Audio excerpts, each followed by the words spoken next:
Good morning, everyone. I don't know why that is like that, but trying some different things today. Let me know if you can see me all right, or if I need to adjust it, or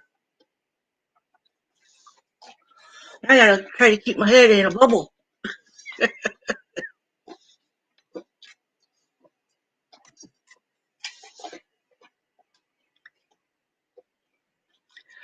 All right, thank you, Ava. Um, Ava, thank you for being such a wonderful person, a good friend to me and my sister.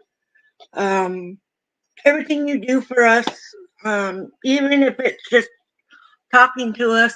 We really do appreciate it, and it's not very often that you come across people that become like best friends and family and stuff. So I really appreciate you and what you do.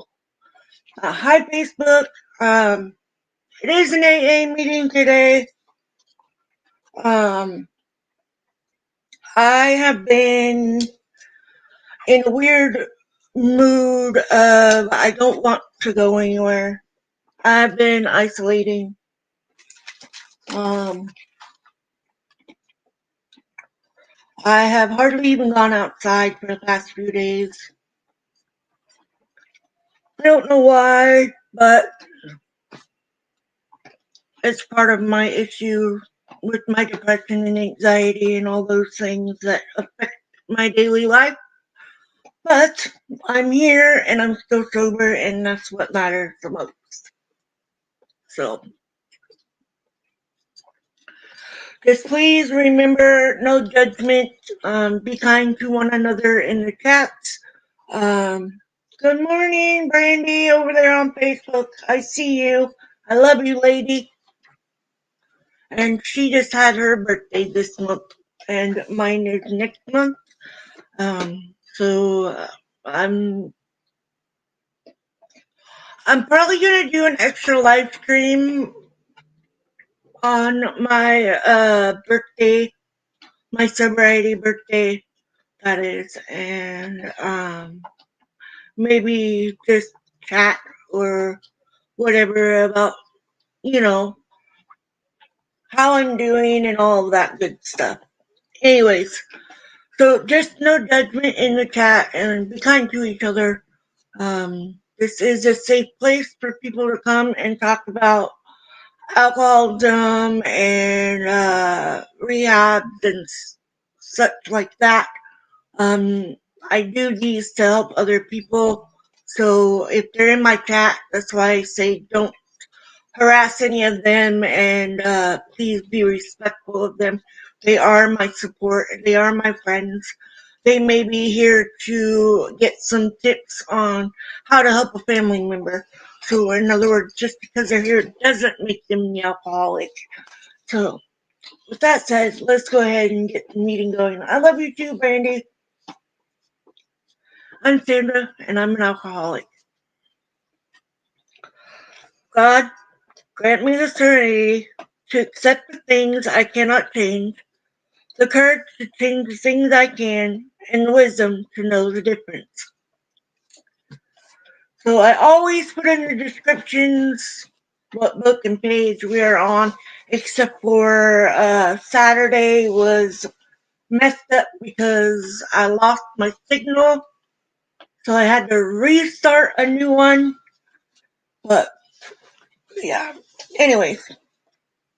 Step 1. We admitted we were powerless over alcohol, that our lives had become unmanageable. 2. Came to believe that a power greater than ourselves could restore us to sanity. 3. Made a decision to turn our will and our lives over to the care of God as we understood Him. 4. Made a searching and fearless moral inventory of ourselves. 5. Admitted to God, to ourselves, and to another human being the exact nature of our wrongs. 6. We're entirely ready to have God remove all these defective characters. 7. Humbly ask Him to remove our shortcomings. 8. Made a list of all persons we had harmed and become willing to make amends to them all. 9. Made recommends to such people wherever possible, except when to do so would injure them or others. 10. Continue to take personal inventory and when wrong, promptly admit it. 11. Sought their prayer and meditation to improve our conscious contact with God as we understood Him, praying only for knowledge of His will for us and the power to carry that out. 12. Having had a spiritual awakening as a result of these steps, we try to carry this message to alcoholics practice and to practice all these principles in all our affairs. Tongue-tied. I get ahead of myself sometimes. So we're in the big book and we are reading Women Suffer Too on page 200. Despite great opportunities, alcohol nearly ended my life.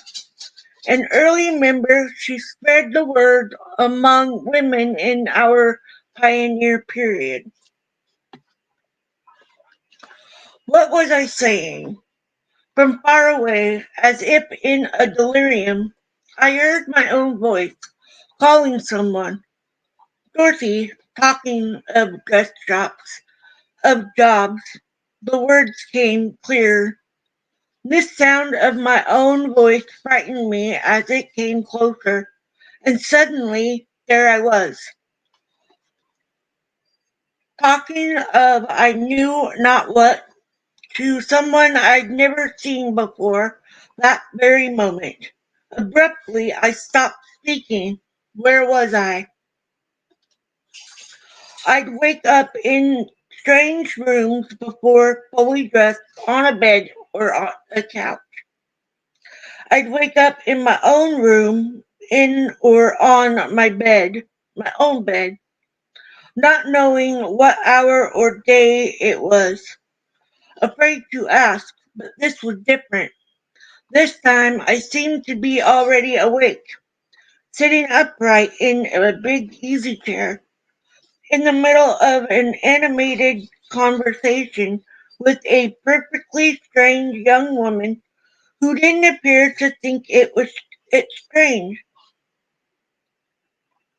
She was chatting on pleasantly and comfortably. Terrified, I looked around. I was in a large, dark, rather poorly furnished room, the living room of a basement flat. Cold chills started chasing up and down my spine. My teeth were chattering, my hands were shaking, so I tucked them under me to keep them from flying away. My fright was real enough, but didn't account for these violent reactions. I knew what they were, all right. A drink would fix them. It must have been a long time since I had my last drink. No, down there. Lay down. Thank you.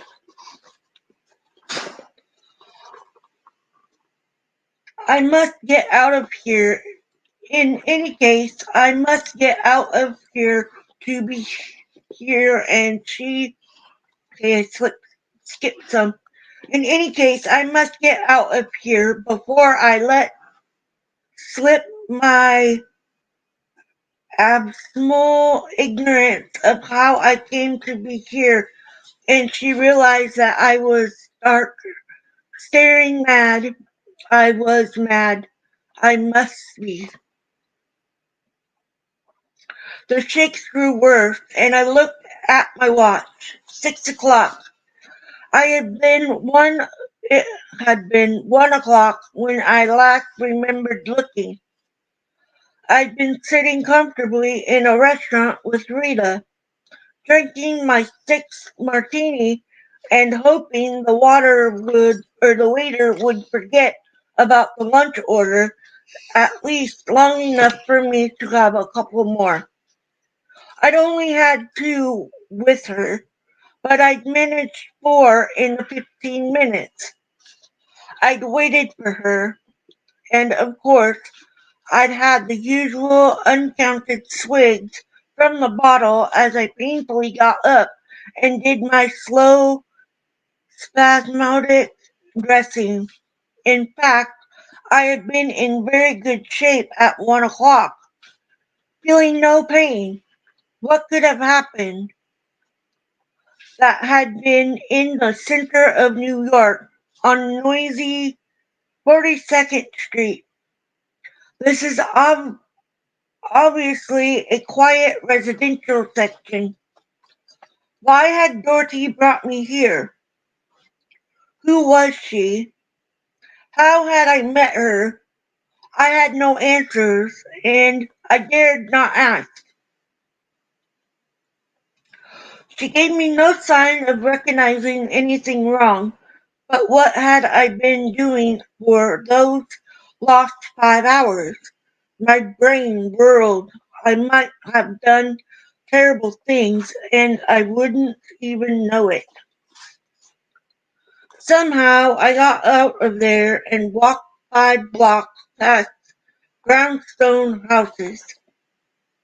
There wasn't a bar in sight, but I found the subway station. The name on it was unfamiliar, and I had to ask the way to Grand Central. It took 3/4 of an hour and 2 changes to get there. Back to my starting point. I had been in the remote reaches of Brooklyn.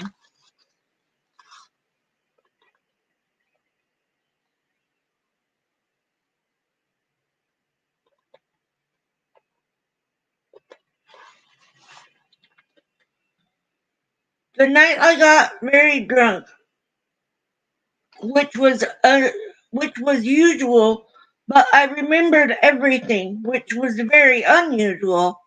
I remembered going through what my sister assured me was my nightly procedure of trying to find Willie Seabrook's name in the telephone book. I remembered my loud resolution to find him and ask him to help me get into that asylum he had written about. I remembered asserting that I was going to do something about this, that I couldn't go on. I remembered looking longingly at the window as an easier solution and shuddered at the memory of that other window 3 years before and the 6 agonizing months in a London hospital ward. I remembered filling the peroxide bottle in my medicine chest with gin, in case my sister found the bottle I hid under the mattress. And I remembered the creeping horror of the interminable night in which I slept for short spells and woke, dripping with sweat, cold sweat, and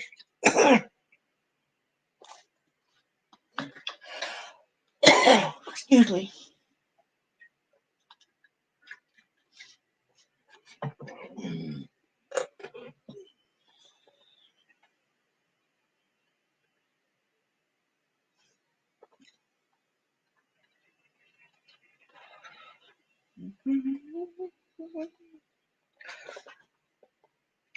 To drink hastily from my bottle and mercifully pass out again.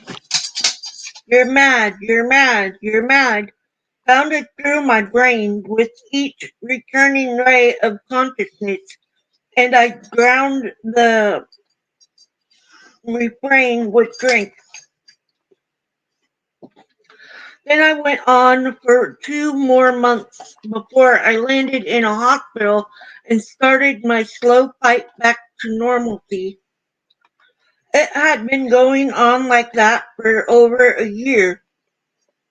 I was 32 years old. When I look back on that last horrible year of constant drinking.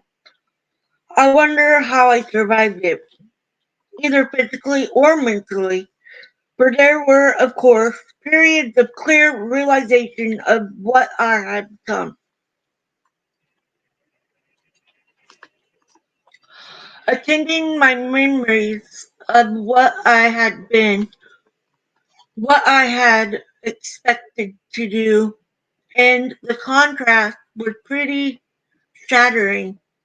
Sitting in a Second Avenue bar, accepting drinks from anyone who offered, after my small stake was gone, or sitting at home alone with the inevitable glass in my hand, I would remember and remembering. I would drink faster, seeking speedy oblivion. It was hard to reconcile this ghastly present with the simple fact of the past. My family had money. I had never known denial of any marital or material desire. The best boarding schools and a finishing school in Europe had fitted me for the conventional role of debutante and young matron. The times in which I grew up, the Prohibition era, immortalized by Scott Fitzgerald and John Held Jr., had taught me to be gay with the gayest, which means happy. My own inner urges lead me to outdo them all. The year after coming out, I married. So far, so good, all according to plan, like thousands of others. But then the story became my own. My husband was an alcoholic, and since I had only contempt for those without my own amazing capacity, the outcome was inevitable. My divorce coincided with my father's bankruptcy, and I went to work, casting off all allegiance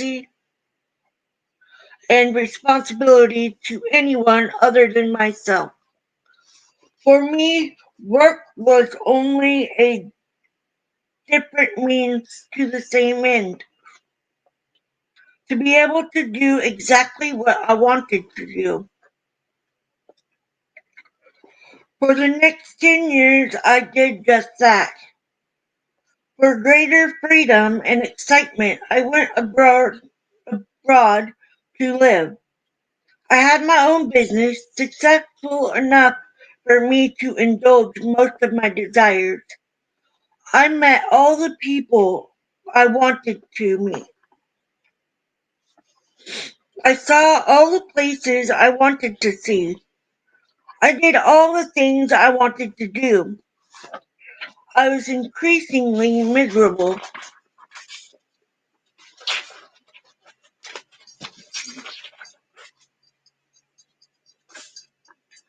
headstrong and willful. I rushed for pleasure and found the return diminishing to the vanishing point. Hangover began to, uh, hangovers began to assume mountainous proportions, and the morning drink became an urgent necessity. Blanks were more frequent, and I seldom knew how I'd get home. When my friends suggested that I was drinking too much, they were no longer my friends. I moved from group to group, then from place to place, and went on drinking. With a creeping insidiousness, drink had become more important than anything else. It need It no longer gave me pleasure, it merely dulled the pain, but I had to have it. I was bitterly unhappy. No doubt I had been an exile too long. I should go home to America. I did, and to my surprise, my drinking grew worse.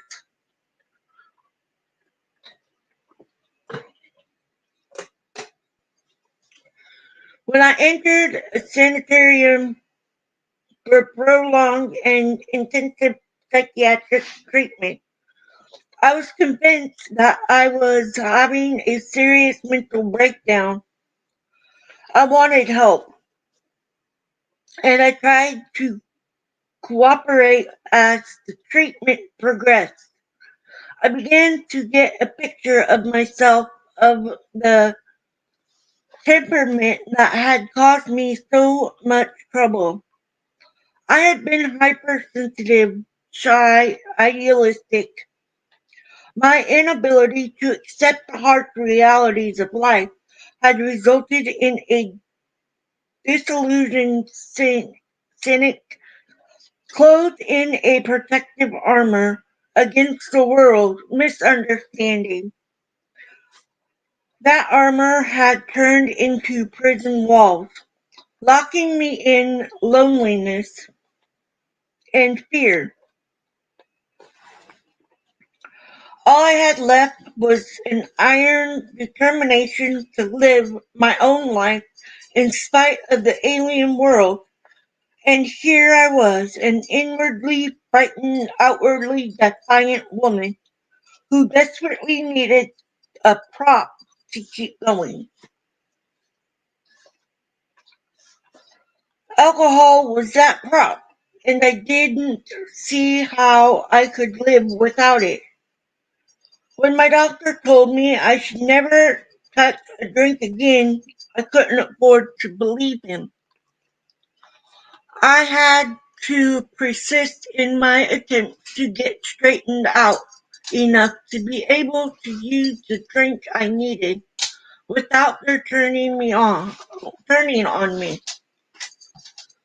Besides, how could he understand? Papa, I'll feed you in a minute, bud. He wasn't a drinking man. He didn't know what it was to need a drink, nor what a drink could do for one in a pinch. Papa, hey, get over here.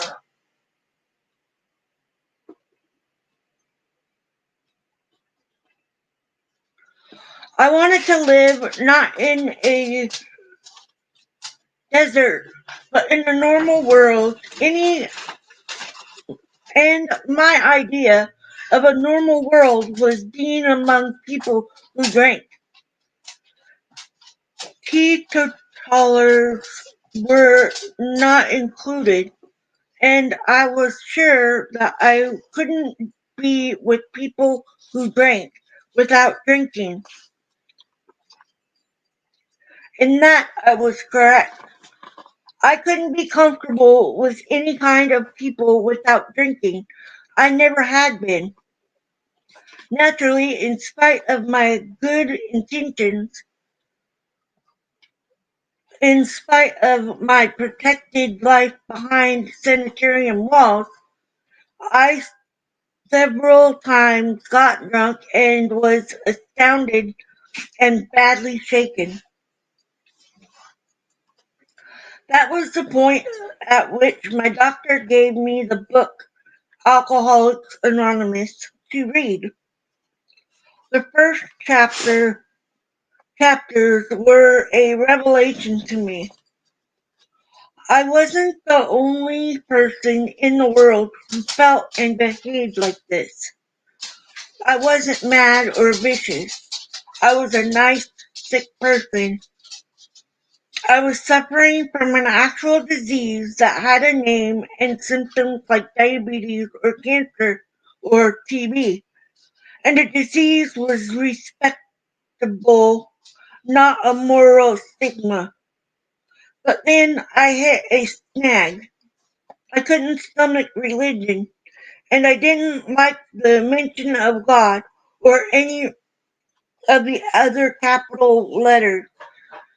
If that was the way out, it wasn't for me. I was an intellectual and I needed an intellectual answer, not an emotional one. Get out of there!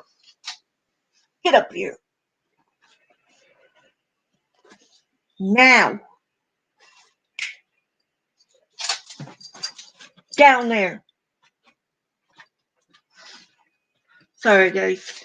He's getting annoying.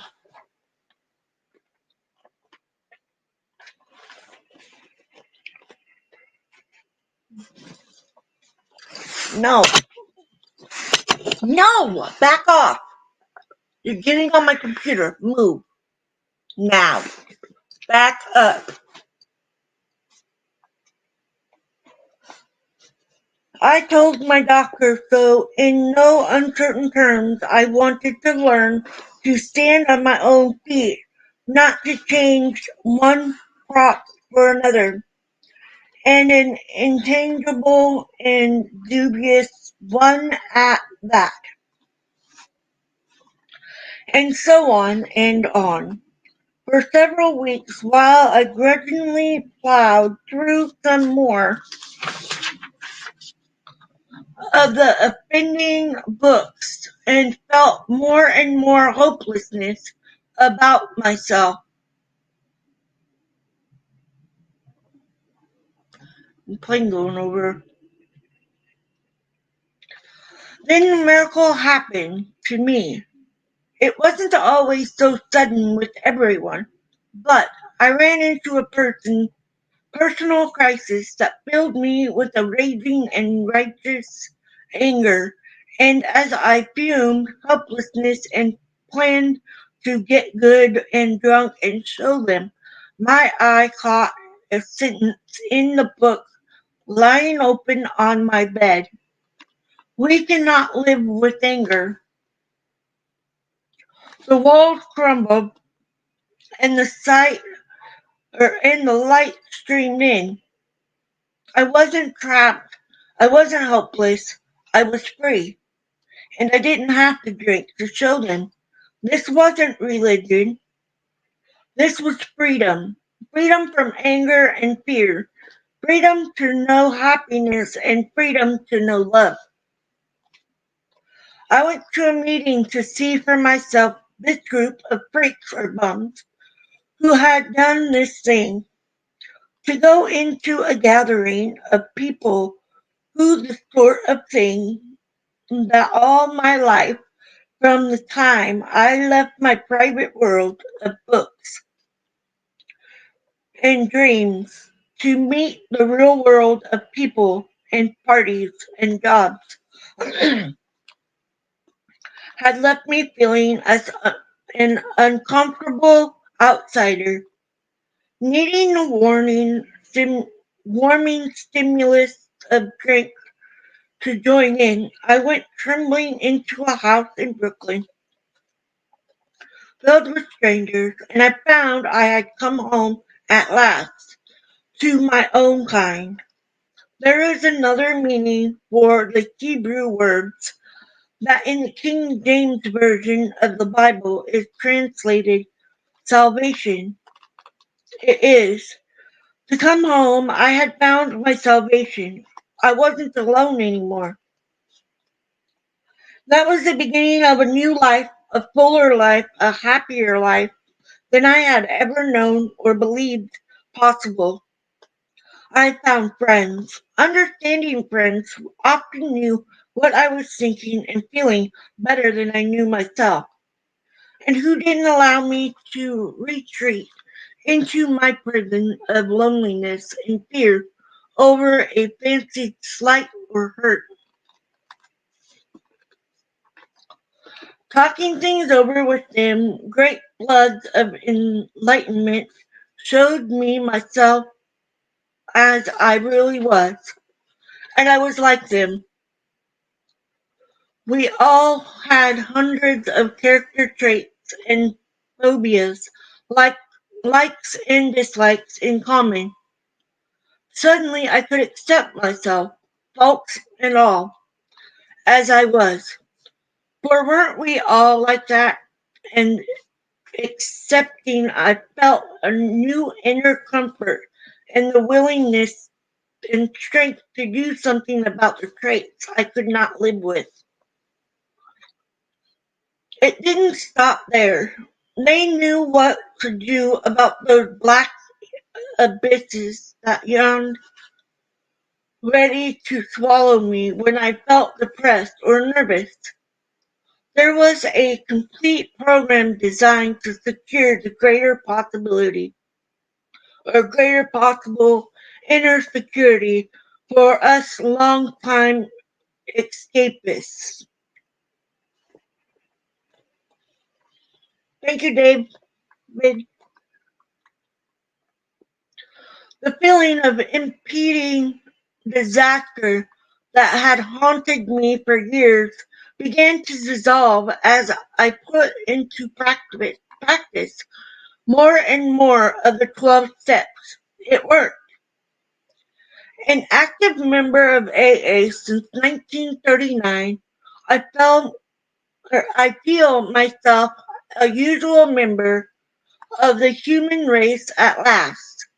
I have something to contribute to humanity since I am particularly qualified as a fellow sufferer to give aid and comfort to those who have stumbled and fallen over this business of meeting life. I get my greatest thrill of accomplishment from the knowledge that I have played a part in the new happiness achieved by countless others like myself. The fact that I can work again and earn my living is important, but secondary. I believe that my once overwhelming self-will has finally found its proper place. For I can say many times daily, thy will be done, not mine, and I mean it.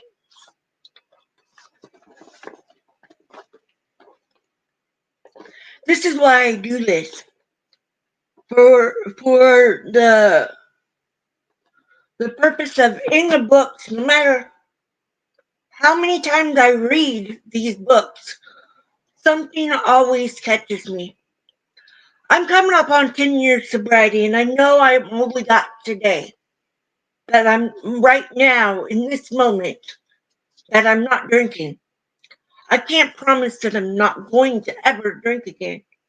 Because if I get too far ahead of myself, I will surely go back out. And I believe that because I've done it.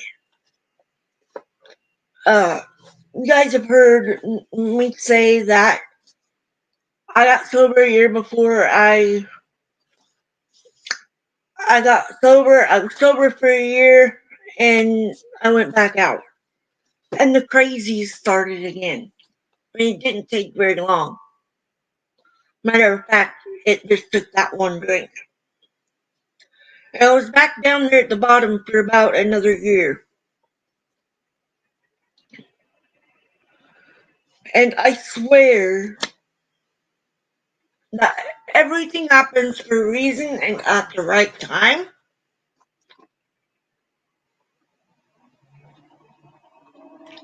I've learned how to work my steps and do my work to stay sober for me. I do my sobriety first. I don't have the will over everything else, but I do my sobriety number one.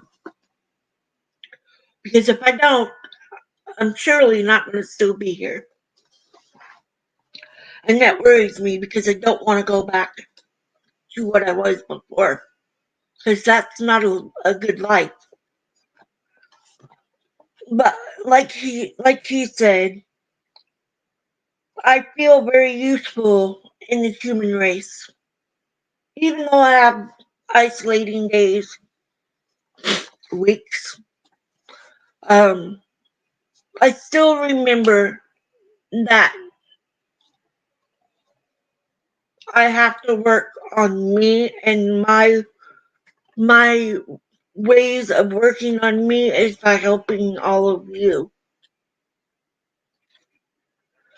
It is a blessing and an honor for me to share my story with everyone and to do these meetings, because not everyone can get out to go to a meeting. I mean, we've got disabled people that, they can't make it to a meeting. We have people that don't know about AA because maybe they haven't accepted the fact that they need help. But that's why I'm here, to help for free. For free, because it's a great gift that I got for free. And I got my voice, and I used my voice. I'm going to keep shouting. You can do it. You can get out of it. You just have to want it. That's it. You have to want it for yourself. Not for your children, not for your husband, not for family members, not for friends, for you. That's it. Just for you.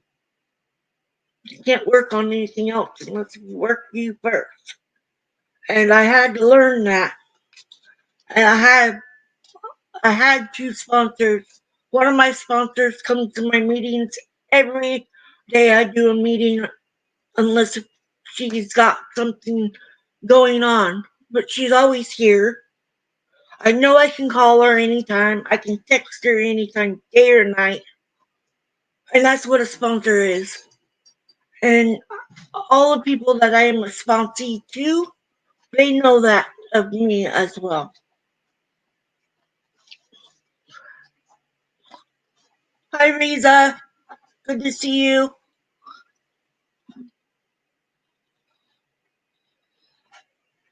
Exactly. You can only control yourself. Yeah. Sometimes I still get my attitude and want to, be a ASS, and I have to check myself. I'd be like, why are you doing that? What are you saying? Don't do that. Back up. But I still get in arguments with family members and friends, and well, really, I don't get in arguments with my friends, but I do get in arguments with my family members sometimes, and I do make my amends rather quickly, believe it or not, because I don't want to hold the burden of keeping that grudge against that family member for very long, because, I can apologize for my part, and that's it. And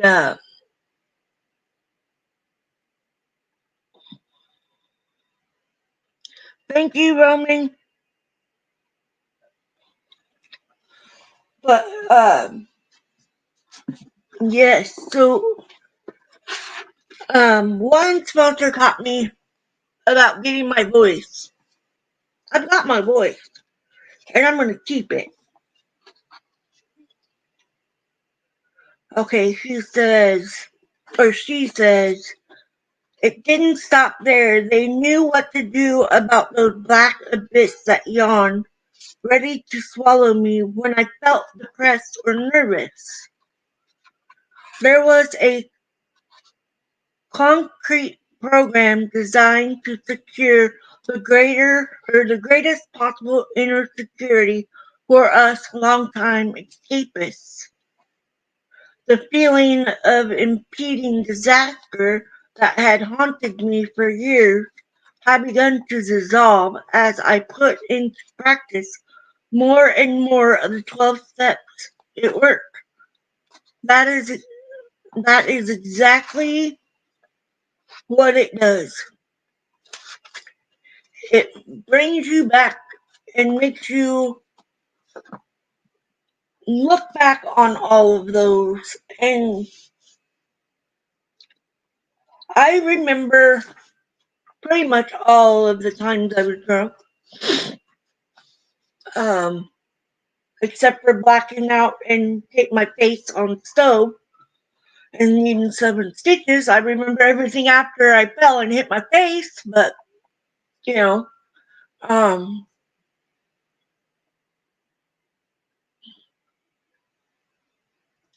I'm just so grateful that I found AA when I did, and I'm in it for the long haul. I never want to go back to drinking. I don't want to be that person. I wasn't nice then. I was mean to my family, and I lost all my friends.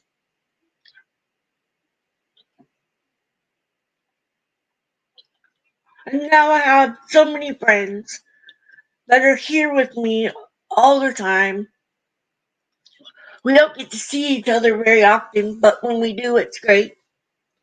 I don't physically see any of my friends, but I still talk to them on the phone via text messaging because a lot of people don't talk on the phones anymore. But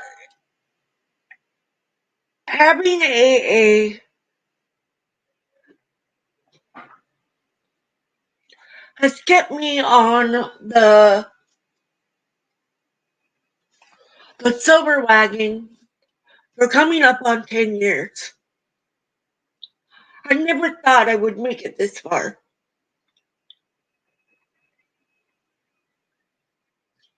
but I have, and I'm dang proud of it. I'm really proud because I've done amazing things since I've been sober. I have shared my self of being a recovering alcoholic to a lot of people. A lot of people. And you know what? I'm not proud of the things I did while I was drinking, but I'm dang proud to say that I am a recovering alcoholic and I forever will be a recovering alcoholic for the rest of my life. And having all of you here help me stay sober while I'm helping you stay sober is the greatest gift anybody could ask for.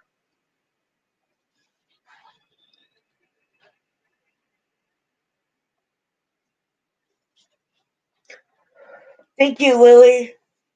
Lily says, you should be damn proud of yourself. You inspire me and a lot of others. Thank you. Um, that's, I think it's my purpose.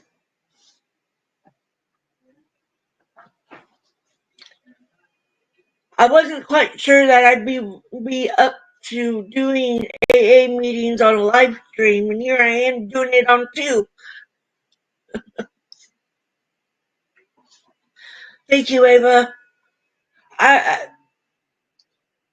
I am so glad that I started doing these meetings on two platforms to help others and get the word out that there is help. You just have to want it and want it for the right reason. It's not easy. It's going to be a long, hard road, but you're worth it. You're worth every single day of being sober.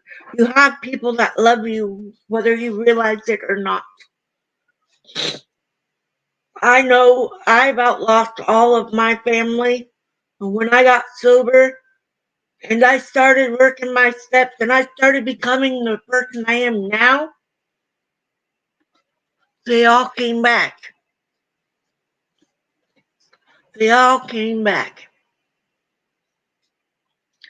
And I'm so grateful for that. Thank you, Ava.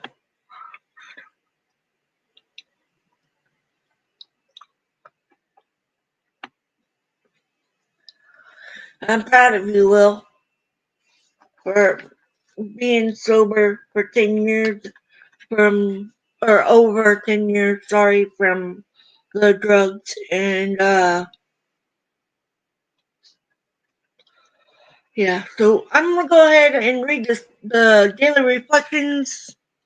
Just so you know, it is an app you can download anywhere you want.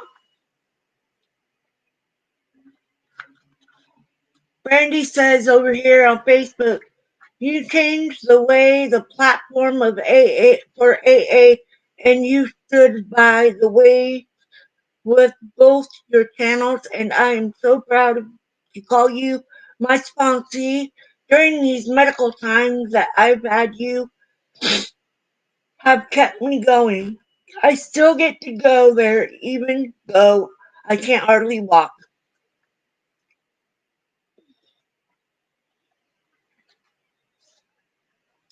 I'm so proud of you. Thank you. Get the app. It is a daily reflections app. It has, you can keep track of your sobriety dates, your daily reflections. This one has read the big book, the 12 to 12, and living sober. Listen to the book. Um, it's the 12 and 12 and the Joe and Charlie tapes. Read the literature and pamphlets. Online meeting finder. Nightly review. Guarantee list. Tap and share this app with a friend. And I just tap and go into Daily Reflections, and this one is October 29th. And happy Halloween, everybody. I don't celebrate Halloween, but there's other people that do. Happy Halloween, and please don't drink and drive.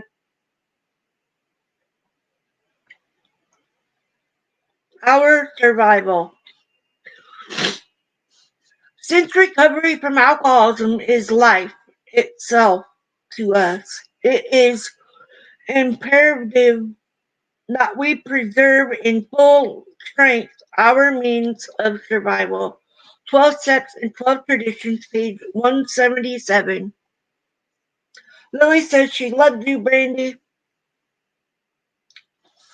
The honesty expressed by the members of AA in meetings had the power to open my mind. Nothing can block the flow of energy that honesty carries with it. The only obstacle to this flow of energy is inhibition. But even then, no one will find a closed door if he or she has left and choose to return. Once he or she has received the gift of sobriety, each AA member is challenged on a daily basis to accept a program of honesty. My higher power created me for a purpose in life. I ask him to accept my honest efforts to continue my journey in the spiritual way of life. I call on him for strength to know and seek his will. Amen. And with that, we're going to say the Trinity prayer. She said she loved you too, Lily. Yes, we'll come out there next month for sure. Anyways, let's say our Serenity prayer. God, grant me the serenity to accept the things I cannot change, the courage to change the things I can, and the wisdom to know the difference. Keep coming back. It works if you work it. I love you guys. Stay safe out there and be kind and Have a great Halloween and safe Halloween. And remember, you're not alone. And there is help, and you are worth it. Love you guys.